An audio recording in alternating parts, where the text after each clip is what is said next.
Thanks very much for staying with us. Time now for Eye on Africa with me, Georgia Calvin-Smith. Tonight, a new week-long truce is agreed in Sudan as the African Union holds an emergency meeting in Ethiopia on how to de-escalate the conflict that's already cost at least 500 lives in 3 weeks. Also, Ugandan lawmakers passed a homophobic bill that, though it won't make it illegal to identify as LGBTQ, will allow up to 20 years prison sentences for advocating for their rights. And dozens of Beninese craftsmen brush up on the skills needed to restore the royal palaces of the former Dahomey Kingdom. They'll house returned artifacts that French colonial forces took in the 19th century. But first, rival generals behind Sudan's deadly war have agreed to a new 7-day ceasefire from Thursday, but previous truces have been routinely violated. Civilians have borne the brunt of the conflict. More than 430,000 people have fled their homes in 3 weeks of battling, as nations have rushed to evacuate their nationals. On Tuesday, thousands of Nigerians were still stuck in the country. 20 buses due to evacuate them last week were reportedly unable to make their way out of Sudan because of logistic and diplomatic holdups at the border with Egypt. The fighting in Sudan has sparked concern over the unrest spilling into neighbouring countries. Yuka Roya has more. As intense clashes, airstrikes and artillery fire continue to kill scores, more than 100,000 people have fled Sudan to neighbouring countries, with another 330,000 internally displaced, according to the UN.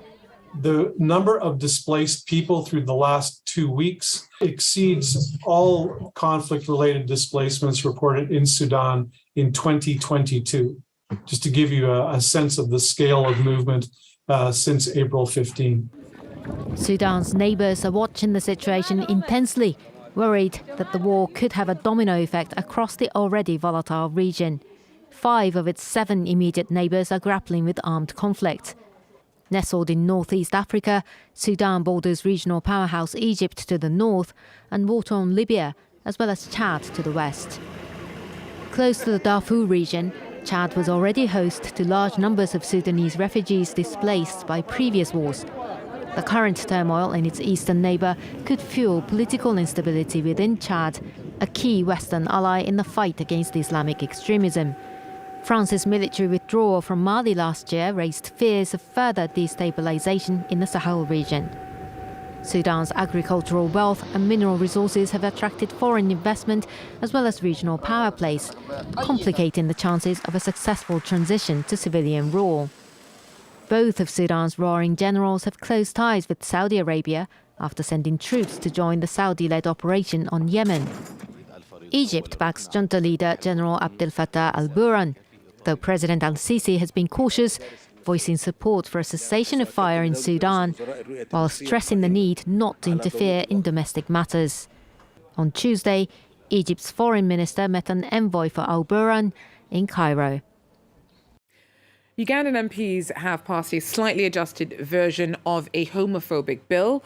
Lawmakers removed a clause that would criminalise even identifying as LGBT, but other harsh punishments, including the possibility of the death penalty, remain. Regional correspondent Clément Di Roma has more. Uganda's anti-LGBTQ+ law has gained significant support among Ugandan lawmakers, as demonstrated by the single MP who voted against it this Tuesday in Parliament. A slightly modified version of the bill was rushed through Parliament in just a few hours, despite the usual process taking up to 45 days. While identifying as a member of the LGBTQ+ community will not be made illegal, the bill still includes several punishments, such as the death penalty in certain cases for what is referred to as aggravated your homosexual acts, as well as 20 years in prison for the promotion of homosexuality.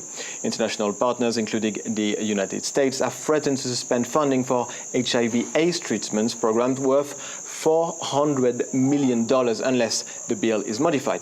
Nonetheless, President Museveni has said that he will sign the new version of the bill if it is amended to his satisfaction. Clement Di Roma there for us. Now, a Ugandan government minister has been fatally shot by his bodyguard. Charles Engola, the junior minister of Labour, was killed at his home in Kampala. It's not clear what the motive for the shooting was, but there had reportedly been a dispute over the guard's wages. He's not yet been identified, but the attacker later turned the gun on himself. Detectives are still investigating the scene. In Kenya, anti-government protests are back. There were more marches in Nairobi on Tuesday. The opposition had suspended earlier demonstrations that happened in April following several huge demonstrations. Those rallies were sparked by anger over the rising cost of living and Raila Odinga's loss to President William Ruto in last year's elections. Caroline Lambole talks us through. It was a tense day in the Kenyan capital. Carrying rifles and protective gear, riot police fired tear gas at a small group of protesters. Elsewhere in Nairobi, protests turned violent on Tuesday. We saw protesters coming from the other side, and they started throwing stones at the bus. The driver wasn't able to back up, and he ran away. The protesters crossed the road, they started beating us and stealing our handbags and phones. They threatened to stab us if we refused to give in. I was beaten and they stole my phone and shoes. I do not support the protests. The elections are over. We have a president.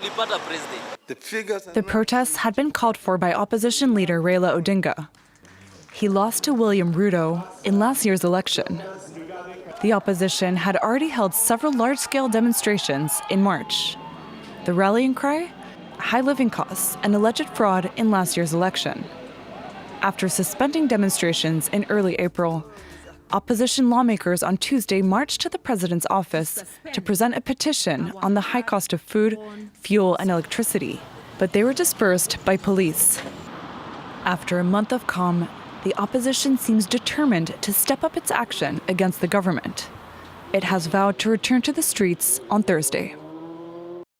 Staying with Kenya, the pastor of a religious death cult was rearrested moments after being released by a lower court on Tuesday. Paul Mackenzie preached to his followers that they would meet Jesus if they starved themselves to death before the world was supposedly to end on April the 15th.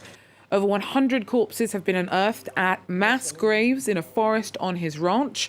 Many died of starvation, some showing signs of asphyxiation. Mackenzie and 17 others were initially presented before a magistrate's court in the town of Malindi, but the case has been moved to Mombasa as investigations continue. Another hearing is due on Friday. More than 400 people are still missing. Relatives of Mackenzie's followers are demanding justice and answers. I have camped in Malindi for the past 2 Sundays. I went to Shakahola to look for my sister, my loved one, and her 3 children.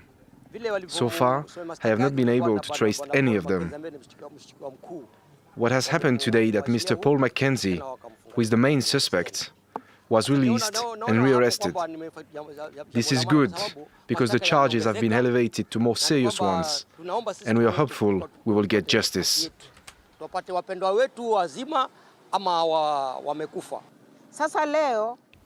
Today, my only prayer is for the government to ensure that justice is duly served, at least for once. We cannot know for sure if the kids starved to death or something else killed them. They starved to death, we want an access to the source of the information. We want to see the bodies. We want to confirm if indeed they have actually died out of hunger or asphyxia, kama walivyosema jana. Na kama ni asphyxia, if this is asphyxia, they have died due to lack of oxygen. This indicates that not only they have been starved, but they were probably even buried alive.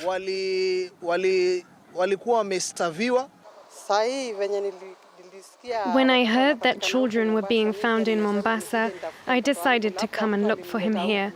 Maybe somebody brought him here. I have never seen my son since the day he left on the 6th of December 2021. I do not know how he is faring or where he is.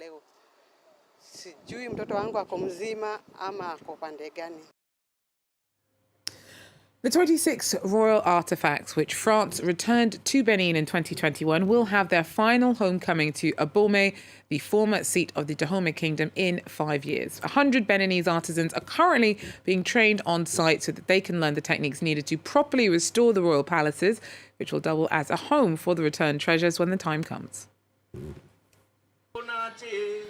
This ancient royal reception hall, called Afjalala in the Fon language, is now both a construction site and a classroom for craftsmen.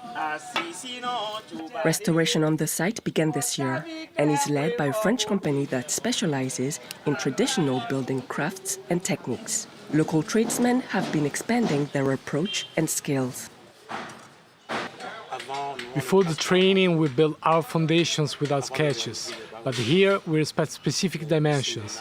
Everything is leveled and proportional. I find it very beautiful. Our goal is not to teach how to build. They know all that.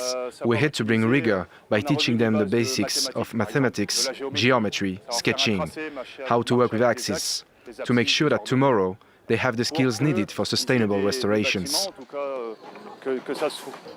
In a few months, this group will take on the huge responsibility of restoring the royal palaces. We inherited this know-how from our ancestors, but this has provided us with techniques that we can now add to our skill sets.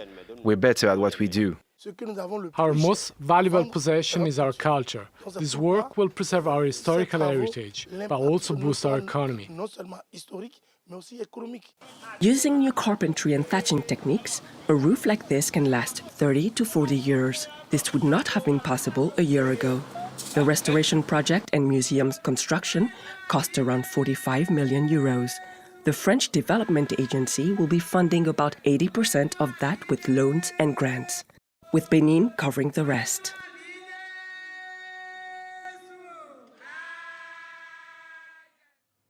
Well, that's some pretty impressive progress there. Well, that's it, though, unfortunately, for Eye on Africa. Thanks for joining us. Do so again. Take care.